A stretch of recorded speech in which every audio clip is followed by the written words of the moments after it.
All right, everybody, welcome back to Skywatchers Radio, right here on the Dark Matter Radio Network, and, of course, PSN Radio. With us now, our guest for the next half hour, Mr. Stephen Bassett is on the line with us, and we're going to talk about, a couple things, starting off with the passing of Lloyd Pye, a good friend, a mentor to many, and such a gentleman, Lloyd Pye. Stephen, welcome to the show, my friend.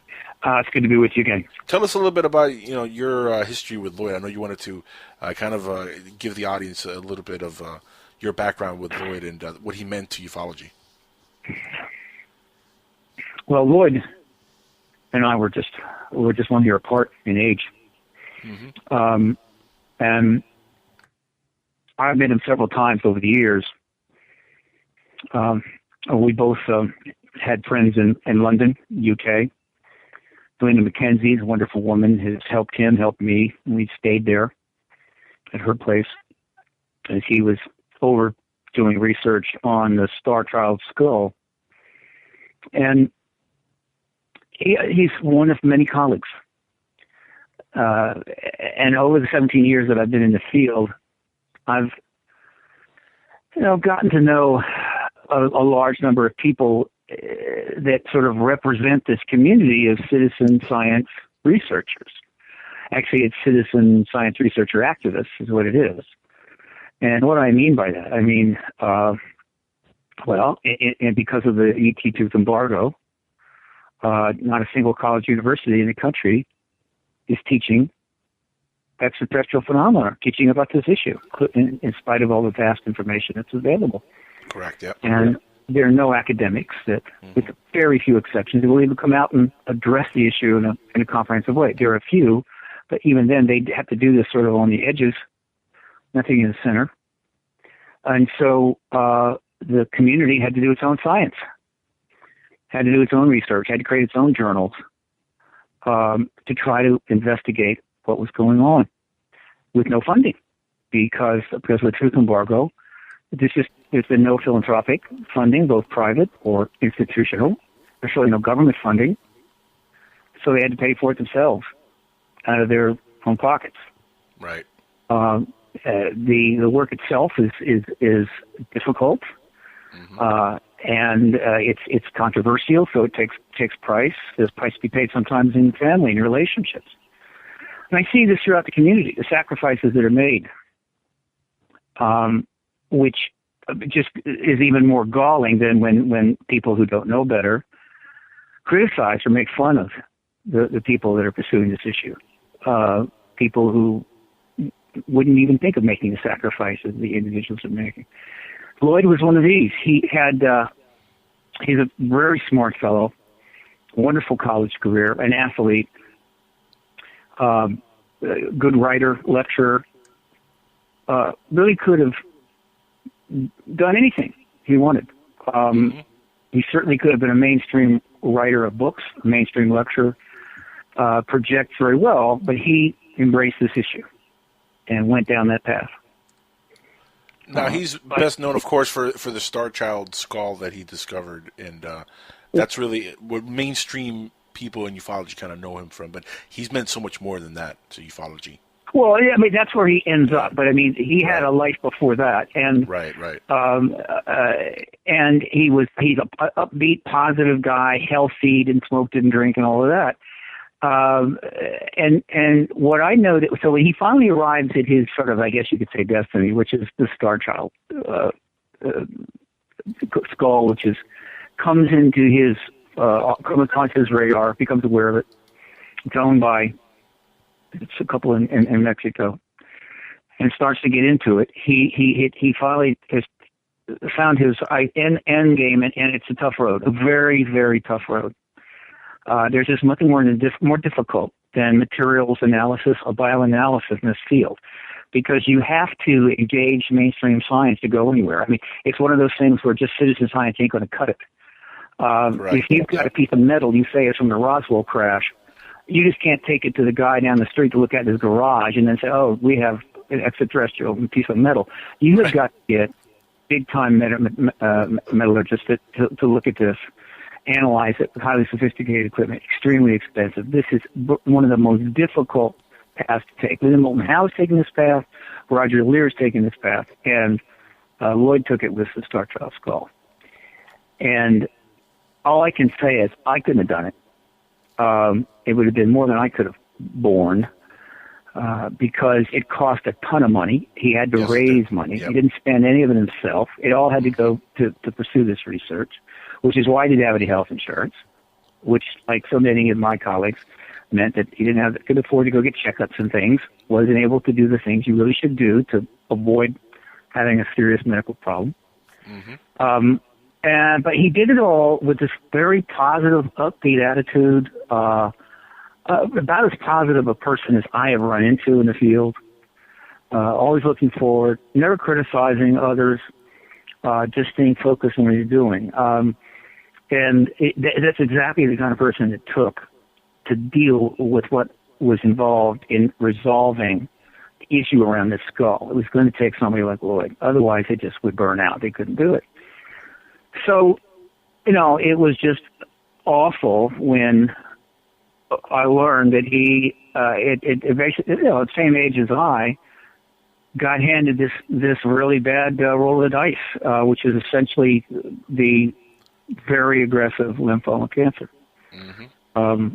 There are many kinds of lymphoma cancers. He got just about the worst, and because he didn't have medical insurance, because he didn't have the money to go to doctors all the time, because he was wrapped up in passion about what he was doing.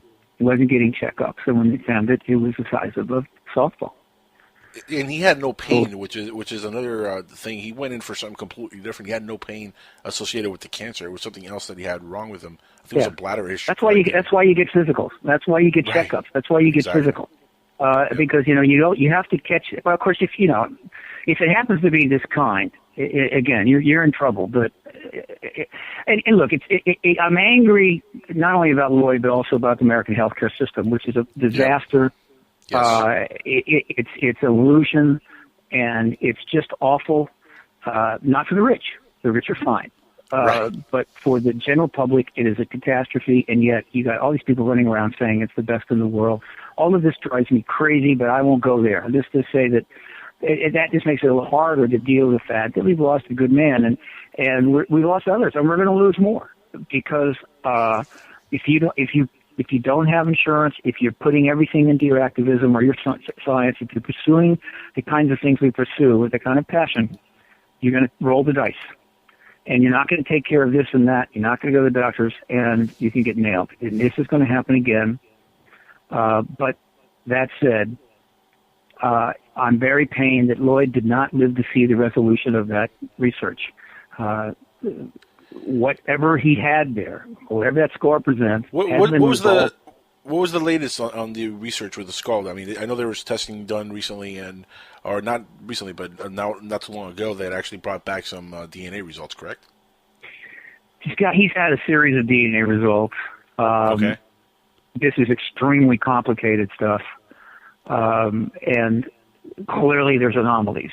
There's definitely anomalies, right. But when you get into that realm, I mean, it's one thing for an Air Force non-con to come forward and say, look, I was on a crash retrieval team, and I was sent out to retrieve crash, and we picked up this vehicle at such and such a place, and it had dead aliens. And I mean, that's one thing. Right. Pretty straightforward. It's a piece of it's firsthand testimony. It clearly points to an extraterrestrial reality.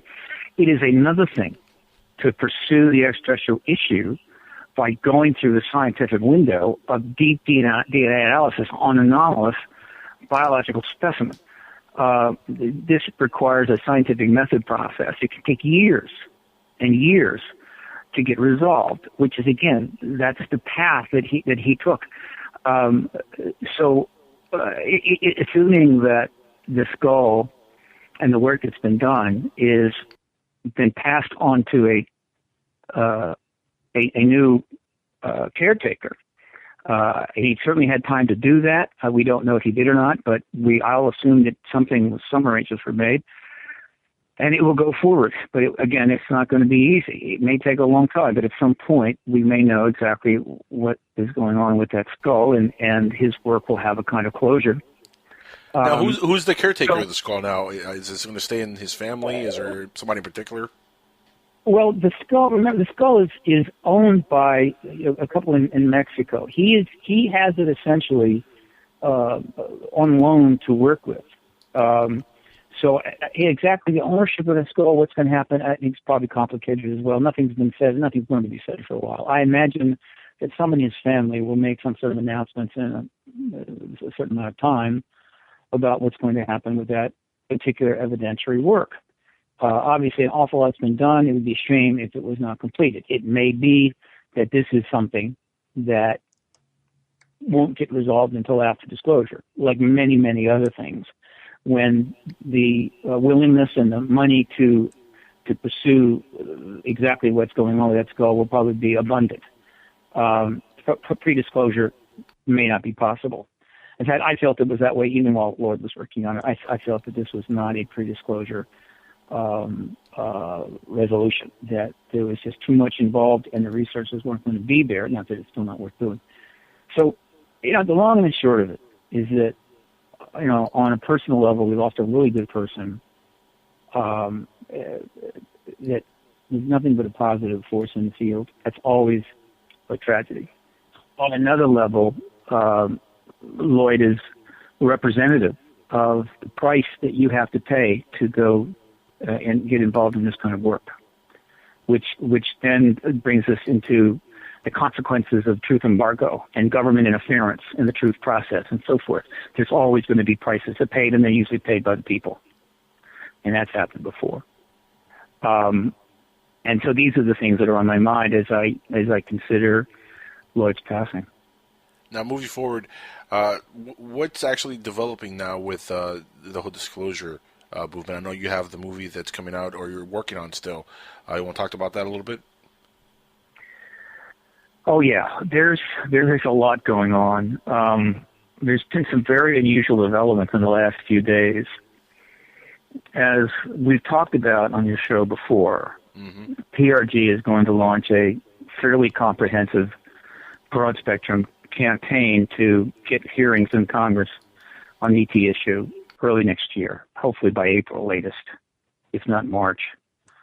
And what I mean is everybody has heard about all the witnesses that have been coming forward in the last 25 years, 30 years. Not 23 years, since 1991 primarily. But yeah, there's scores of them, and some of them were brought into the public arena in 2001 at a press conference at the National Press Club. Some more were brought forward at a press conference in 2007. Some more were brought forward in a press conference at the National Press Club in 2010. And then, of course, comes the citizen hearing on disclosure, where 40 witnesses were brought to the National Press Club, but not to give a press conference, but to testify before 4 members of Congress for 30 hours and 5 days. So everybody sort of knows these witnesses there. What hasn't happened is that these witnesses are not given a chance to go on Capitol Hill and testify before congressional committees. And there's a reason for that. The people in the know within government that know this issue, maybe because they're even involved in it, managing it, know full well that, certainly since 92, that if any hearings were held with these kinds of witnesses before the committee, that would be the end of the truth embargo. That would be it, period. Right. These hearings would be extensively covered by tons of media. They'd be broadcast around the world, and you'd have these committee members listening to this testimony and basically undergoing the same kind of reaction that the Citizen Hearing Committee members, former members of Congress, underwent. And so those hearings have not been allowed to happen. Every effort to get hearings has been blocked or died out, but it just didn't happen. And there have been a number of attempts. Well, this is going to be the most intensive ever. And we have a very powerful tool to help us get a job done, and that is the Citizen Hearing on Disclosure DVDs, the edited record of the whole citizen hearing, which will be delivered to everybody on the Hill in January. Now, and this has been announced. There's major press releases that haven't gone out, but it's been announced going all the way back into early November that this is coming. So with that in mind, some things just happened which I can't help but be intrigued by. First, December the 4th, 6 days ago, out of the blue, I didn't know this was coming. may have been announced. I just didn't catch it. But out of the blue, the House Science, Space, and Technology Committee holds a little hearing, a little 2-hour hearing, on Capitol Hill for 3 astrobiologists, and it's called the Hearing on Astrobiology. And these 3 astrobiologists come in, and they testify to the usual safe stuff about how to think about life outside the planet, what it might be like, the new exoplanet discoveries, the increased likelihood of life elsewhere, how they might find life on another planet, all this kind of stuff. All the kind of safe stuff that Sagan was even talking about 30 years ago. But they held this hearing in the middle of December, and they knew they were going to take a lot of criticism over it, which they did, meaning, you guys are not getting anything done, but here you are talking to astrobiologists about extraterrestrials. But they did it anyway, and it went very nicely. The Democrats and Republicans got along splendidly because it's a nonpartisan issue. They asked some reasonably good questions. The whole thing is up on YouTube. You can go watch the whole 2 hours. And that was on the 4th of December. And I said, well, that's interesting. What a coincidence. To hold this little hearing just a few weeks before PRG is going to launch its full frontal assault, on the Hill. And then 4 days later, Barack Obama is at the Kennedy Center. Right. As part of the Kennedy Center honors. Now, those are taped then. They were taped on the 8th. Now, that show will appear on the 29th of December. But the news is already out about it, and one of the honorees is Shirley MacLaine. Now, MacLaine knows a lot about this subject, including stuff she's learned directly from presidents. Some of which she's never told anybody. So he introduces her. In the process, he brings up Area 51 and makes a little joke and talks about how he wants to know about stuff like that. He calls Shirley. And then he makes the interesting comment, I guess I'm the first president to ever say Area 51. Yes. Well, that's interesting. Yep. Right? And then the next day, article, New York Times. Let's give a little background to this. I talked about it on your show. 1993, Launch Rockefeller approaches the Clinton administration. He wants Bill Clinton to release all the UFO files. He wants him to grant an amnesty to anybody in the government to come forward and bring the information out. In other words, he wants disclosure. He wants Bill Clinton to be the disclosure president. Right. Thus begins the Rockefeller Initiative. It lasts for 3 years. During those 3 years, John Podesta was a key advisor to Clinton in the White House and fully aware that this initiative was going on. Later, he becomes Clinton's chief of staff in the last 4 years. After Clinton leaves office, John Podesta, in 2002, comes to the National Press Club and on camera states that the government should release all its UFO files. He comes back in 2003 and states it again. He then makes similar comments in a foreword to a book by Leslie Kane. Well, as of December the 9th, according to an article in the New York Times, Barack Obama is bringing John Podesta back into the White House. I saw that posting, yes. I saw you post that to be quote, a counselor. He's going to be a counsel for a year.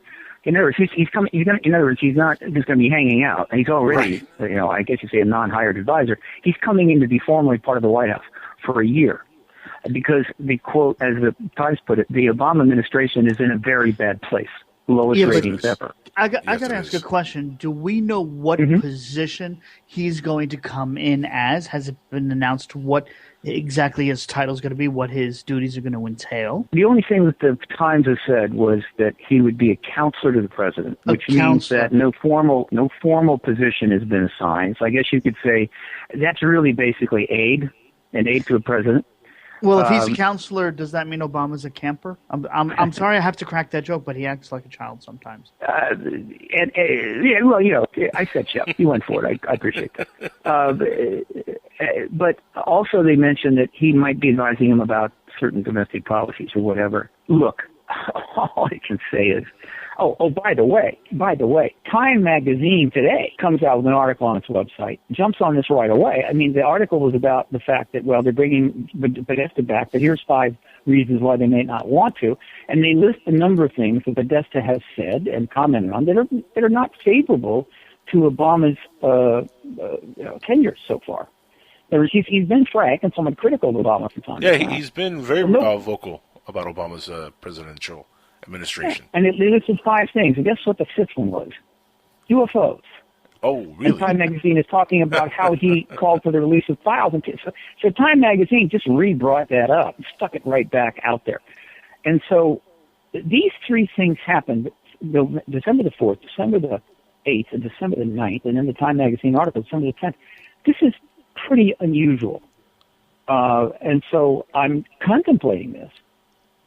And I'm saying, well, let me just throw out just a speculation, just a thought for your listeners. If I'm Barack Obama and my presidency is sinking out of sight, and I'm losing my mojo, and the even Oprah's turning turning numbers are down, the approval ratings are down, I need to turn things around. Do I really think that bringing John Podesta in from the Center for American Progress to give me some counseling on domestic policy is going to turn my administration around?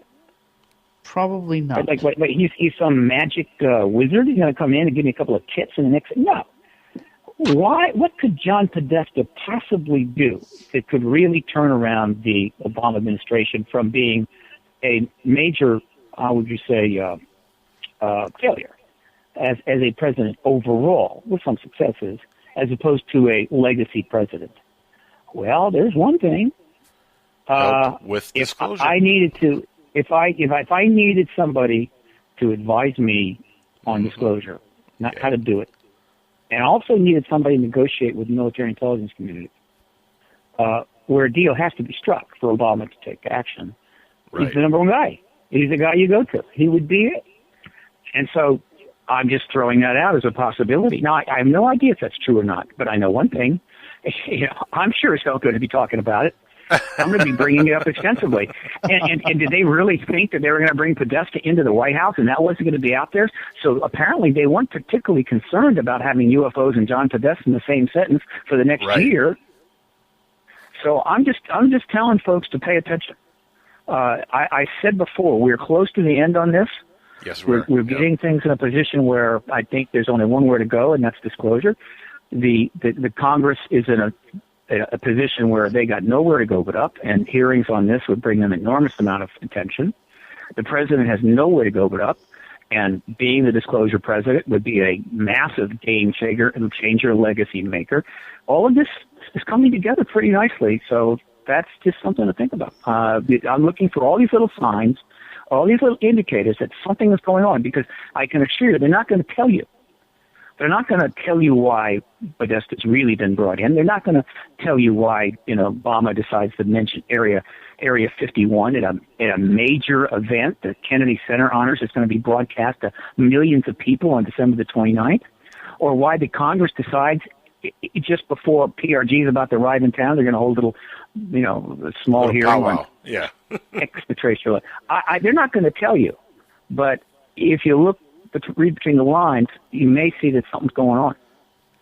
Stephen, recently, and I think it was actually in the last couple of days, Obama's been over, as everybody knows, Nelson Mandela also passed away, and he's been over in South Africa for the last few days. And it's been all over the news. He actually shook hands with Raul Castro, or the Castro brothers from Cuba. You can throw that also in there, because for years we wouldn't even interact wherever they were. We would just walk away and not shake hands with them. It's almost like they're trying to, find common ground across the board on this planet to kind of talk about a larger subject. He's, look, I know that he's searching for some legacy. I mean, when you watch his speech the other day that he gave, or not speech, rather, the interview that he gave to Chris Matthews, he's now in a real lame duck situation. He's in the final years. He's not going to run again, and I think he's at the point where he just doesn't care so much about dancing to the House of Representatives tune. That all the game playing that's going on, that's really not going anywhere. I think he's trying to separate from that and do some strong things, make some strong statements in order to possibly have a legacy. And you're going to see a number of things like that. His approval is at an all-time low, so, this would be the perfect time for him to do something that would really shake, his presidency up, and at least he could have the last couple of years and have something positive out of it. Stephen, it's such a it's a real shame that Lloyd Pye did pass away, and he's not going to get to see what might come in the next couple of years. Is Lloyd at all involved in the movie, the Truth Embargo movie? No. Was he going to be involved? No, not in the movie. No, it's not. That the movie was not. Its focus is elsewhere. So no, he was not. But he's been in some docs. There are a number of people that didn't make it. There's a number of people that are leaving before the final act of this play plays out, and there may be a few more that will depart before we get this resolved. But that's the way it is. The government hung on to this thing for 67 years. There are probably some people in government like to hang on to it for 67 more, but that's not the way it's going to happen. Our goal is to get these hearings right now. That is the goal, because the hearings means the end of the truth embargo. So one automatically develops the other. So the focus is on getting the hearings, and you're going to see a lot happening there. You're going to see a lot of press, and we'll see where it goes. But my friend, I'm getting a very good vibe.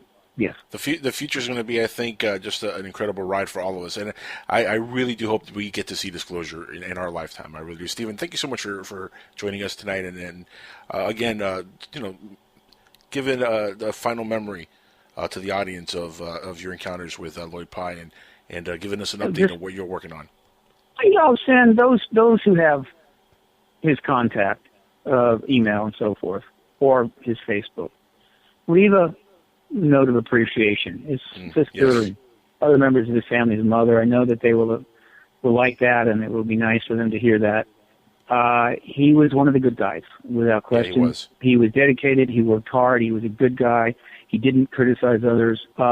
If all of us can be like Lloyd, let me tell you, this work would be much more satisfying and maybe a little bit more productive. So we mourn his loss, but ultimately we will vindicate his work and the work of a lot of other people when the government finally does what it inevitably has to do, and that's acknowledge the ET presence once and for all.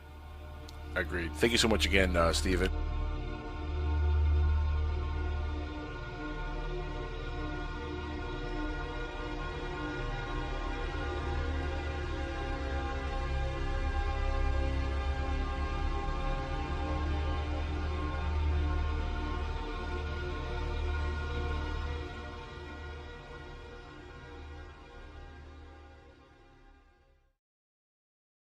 And such a gentleman, Lloyd Pye. Stephen, welcome to the show, my friend.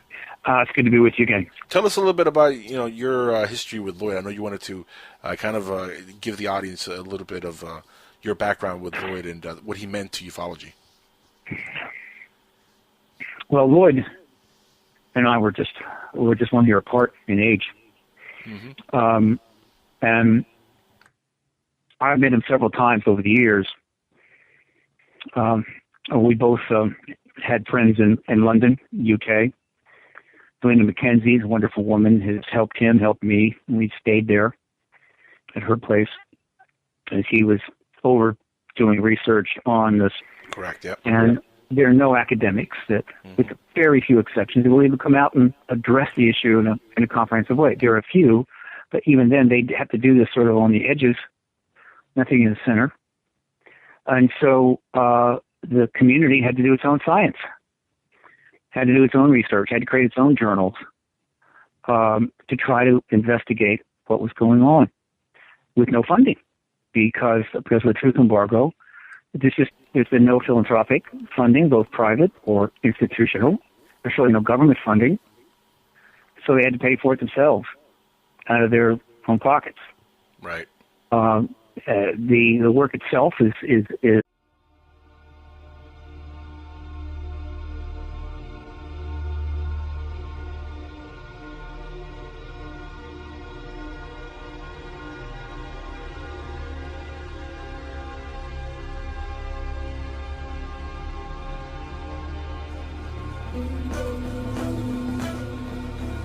All right, everybody, welcome back to Skywatchers Radio, right here on the Dark Matter Radio Network, and of course PSN Radio. With us now, our guest for the next half hour. Mr. Stephen Bassett is on the line with us, and we're going to talk about a couple things, starting off with the passing of Lloyd Pye, a good friend, a mentor to many. Star Child Skull. And he's one of many colleagues. And over the 17 years that I've been in the field, I've gotten to know a large number of people that sort of represent this community of citizen science researchers. Actually, it's citizen science researcher activists is what it is.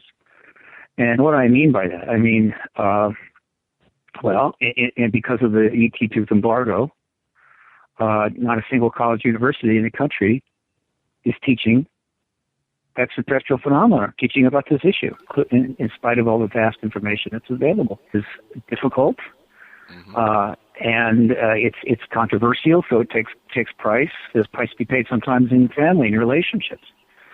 And I see this throughout the community, the sacrifices that are made, which just is even more galling than when people who don't know better criticize or make fun of the people that are pursuing this issue. People who wouldn't even think of making the sacrifices the individuals are making. Lloyd was one of these. He's a very smart fellow, wonderful college career, an athlete, good writer, lecturer, really could have